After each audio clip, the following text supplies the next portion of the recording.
So why did you decide to include me in your book? Well, as I was writing it, I was trying to think of examples of men in my life that could kind of fit in with one of these masks, who was a good representation of these masks.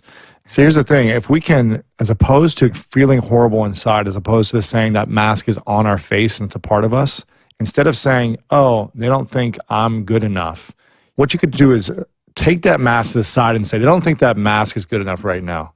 So it's not actually you, it's like something separate that's on the side. I'm not sure if you checked out this section, but Robin the whole Williams, book, what do you mean check out this section? Robin Williams is a great example.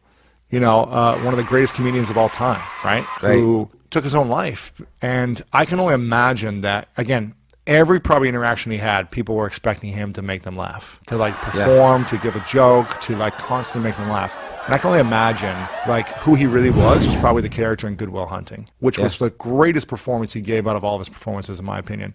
The moments when he was tender, when he was loving, when he was compassionate, considerate, thoughtful, I can only imagine that's how he wanted to be a lot in his life.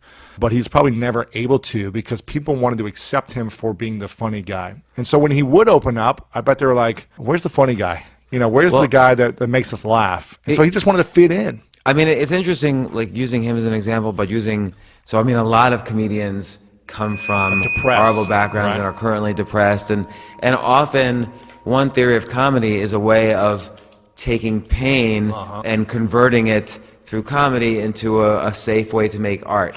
But the comedian themselves who does this process is often in great pain. I remember being on a plane with him one time, and it was a Virgin flight from, I believe, LA back to New York.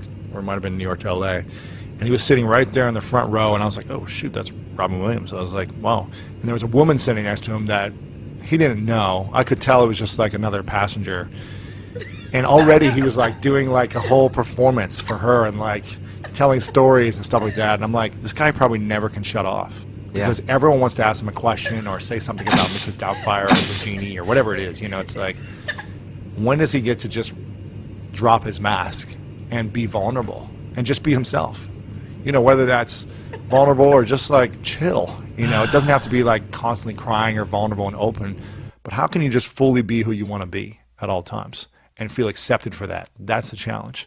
Most of us don't feel like we'll be accepted or people will still like us or love us if we're not producing one of these masks, if we're not fitting in the way that they want us to fit in.